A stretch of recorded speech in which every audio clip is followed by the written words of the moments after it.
নমস্কার বন্ধুরা, আশা করি আপনারা সবাই ভালো আছেন। আজকে একটা নতুন টপিকের উপর আমরা আলোচনা করব। সেটা হচ্ছে অ্যাডেনিয়ামের ডরমেন্সি। মানে অ্যাডেনিয়াম এখন এই যে ডিসেম্বর পড়তে চলেছে, প্রায় সবারই যাদের অ্যাডেনিয়াম আছে, নতুন হোক বা পুরনো, সব গাছই প্রায় ঘুমন্ত অবস্থায় চলে গেছে। এই দেখতে পাচ্ছেন এই অ্যাডেনিয়ামটা আমার প্রায় 2 বছর আগে নিয়ে এসেছি। এটাও সেই সিন্ডার মিডিয়াতে আছে।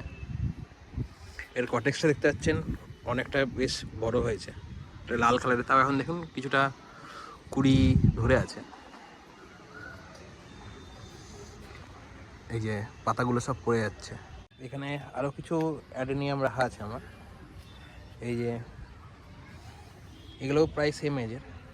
এটা আপনার আমাদের দেশি, মানে নর্মাল লোকাল যেটা সিঙ্গেল পেটেলের, এগুলো সব এবছর বসিয়েছি। এখানেও কিছু আছে। এগুলো আস্তে আস্তে আস্তে আস্তে সবই ডরমেন্সিতে যাচ্ছে গাছগুলো। দেখুন, এটা সবই সিন্ডার মিডিয়াতে বসানো হয়েছে। আসা যাক যে ডরমেন্সিটা কী। ডরমেন্সিটা হচ্ছে আমাদের যে একটা ঘুমন্ত অবস্থা, গাছের সুপ্ত ঘুমন্ত অবস্থা। মানে গাছ পুরোপুরি সেই সময় রেস্টে যায় এবং কোনো রকমভাবে সমস্ত পাতা ফেলে দিয়ে নতুনভাবে তারা আবার খাদ্য সঞ্চয় করে, শক্তি অর্জন করে, আবার সেটা তারা আবার সেই সিজনে এসে ফুল থেকে শুরু করে সব কিছু দেয়।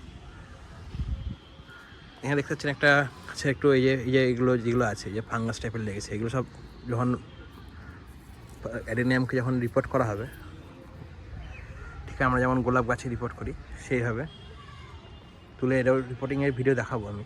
সেটা আমরা করব ফেব্রুয়ারির মিডিলের দিকে বা মিডিলের দিকেই করব। পুরো বিয়ার রুট করে অ্যাডেনিয়ামকে পুরো কিছুদিনের জন্য মানে ছায়াযুক্ত জায়গায় রেখে দেওয়া। এবার আসা যাক, যেটা আপনাদের যদি অ্যাডেনিয়াম গাছ থাকে, তাহলে আপনারা এই সময় গাছে যেমন নর্মাল জল তার খুব দরকার নেই, মাটিতে যদি লাগানো থাকে। কারণ এমনিতে এখন শীতকাল, অ্যাডেনিয়াম সাধারণত মরুভূমির বা মরু এরিয়া যেতে গাছ থাকে ম্যাক্সিমাম, সেই জন্য এবার আপনাদের জল বেশি দেবেন না। আর আর অ্যাডেনিয়ামের যে খাবার, সেটা এখন খাবার পুরোপুরি বন্ধ থাকবে। এখন কোনো রকম ফাঙ্গিসাইডটা মাঝে মাঝে স্প্রে করবেন, কারণ না হলে পরে অ্যাডেনিয়ামে ফাঙ্গাস লেগে যাওয়ার সম্ভাবনাটা আছে। তাছাড়া আর কোনো কিছু দরকার নাই এই মুহূর্তে, কোনো খাবার বলুন বা কোনো কিছু। কীটনাশকের দরকার পড়ে না যদি অন্য গাছের সঙ্গে থাকে।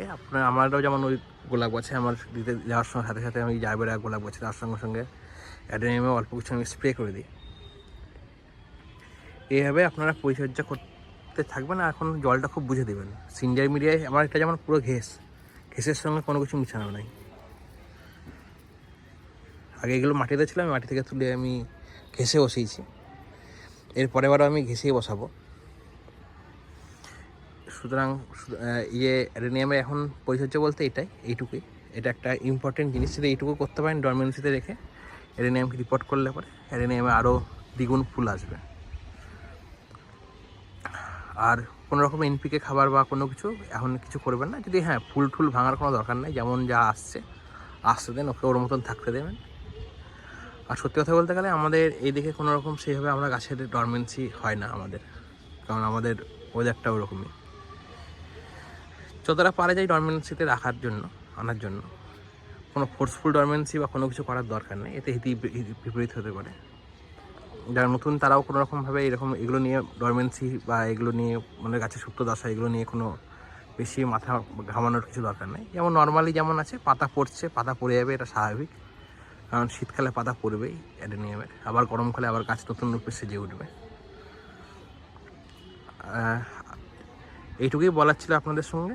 এবার আপনাদের যদি ভালো লেগে থাকে ভিডিওটা, লাইক, কমেন্ট, শেয়ার, সাবস্ক্রাইব করবেন, চ্যানেলটাকে পাশে থাকবেন। তাহলে আমিও উৎসাহিত হব আরও নতুন কিছু টপিকের উপর ভিডিও আনার জন্য।